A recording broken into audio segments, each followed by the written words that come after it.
Today, we're diving into a case study of NK Games Web, which is a platform for casual browser games. But really, what we're talking about is something way bigger. It's the invisible war for your attention, fought in the first 5 seconds. We're going to look at the strategy one platform uses to win that battle in a super crowded space. All right, here's our game plan. We'll kick things off with what I'm calling the 5-second challenge. It's a make-or-break moment for any browser game. Then, we'll see how NK Games tackles that with instant play and a huge library. After that, we'll dig into how it actually helps you get better, cover the all-important fine print, and wrap it all up with what you can do next. So let's jump right into the single biggest hurdle for online games. And it's not what you might think. It's not about mind-blowing graphics or epic stories. Nope.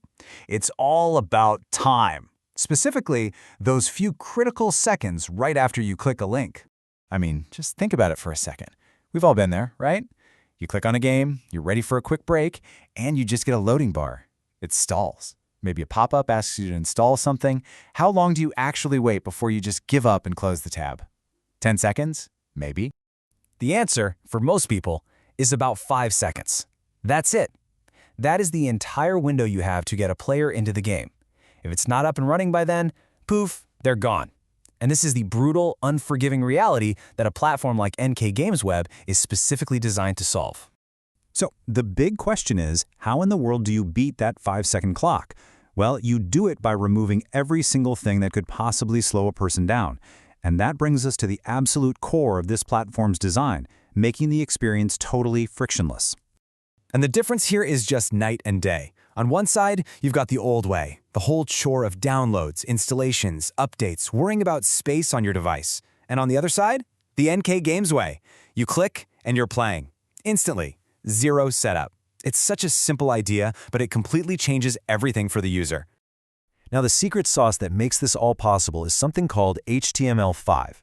Basically, this is the tech that lets games run directly in your web browser, which means they load incredibly fast. And maybe even more important, it's really lightweight, so it doesn't put a lot of strain on your device.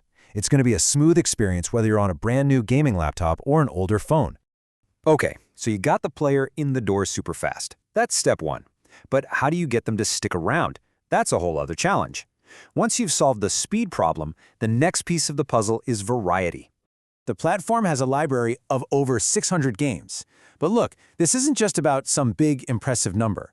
The real magic here is the freedom it gives you to experiment with zero commitment.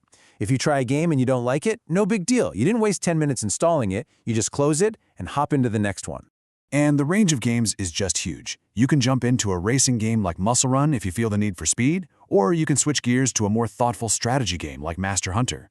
Or hey, maybe you want to get lost in a story with a game like Last Stop. It's all about matching the game to whatever mood you're in right at that moment. And here's something really cool that's going on under the surface. When you're hopping between these different types of games, you're kind of doing accidental brain training. Racing games are sharpening your reflexes and timing. Strategy games are building your patience and planning skills. It's this subtle skill development that's cleverly disguised as just having fun. This brings us to what I think is the most fascinating layer of this whole platform. See, it's not just a giant menu of games. It's actually designed to help you get better at playing them. If you want to, that is. And this quote really sums up the entire philosophy. The goal here is to go beyond just pure entertainment. It's about providing tools that actually empower you as a player, especially if you're a beginner who might feel a little lost. So what does that actually look like? Well, it's a whole learning toolkit. You've got written guides and reviews. You've got video playlists where you can watch experts play, and there's even a player's handbook video to help you get around the site itself. This totally changes the dynamic from just guessing your way through a game to actually learning how it works. What the platform really encourages is this simple but really powerful learning loop. First, you play a short session. Then, you step back and check out a guide or a video. That's when you start to notice your own habits and mistakes. And then, you jump back in, but this time, you're playing smarter. It's all about making your practice intentional. Okay, so we've covered all the cool stuff. But no analysis is complete if we don't look at the fine print. For any free online service, it's always a good idea to understand what's happening behind the scenes with things like data and platform policies. And honestly, this is pretty standard stuff you'll find all over the internet. To keep the service free, the site uses cookies and collects some basic data. This just helps everything run smoothly and lets them show ads that are hopefully a bit more relevant to you. So here's the quick summary. They use cookies for the site to work and for ads. They have specific rules in place to protect users under 13. And just like any other service, their terms say they can't promise it'll be up and working perfectly 100% of the time. It's all pretty transparent and straightforward, really. One other important thing to note, this platform has a pretty modest public profile. You're not going to see a bunch of splashy headlines about it. And that's why this whole analysis is grounded in what the platform actually does, what you can see and use yourself, not on some big marketing hype.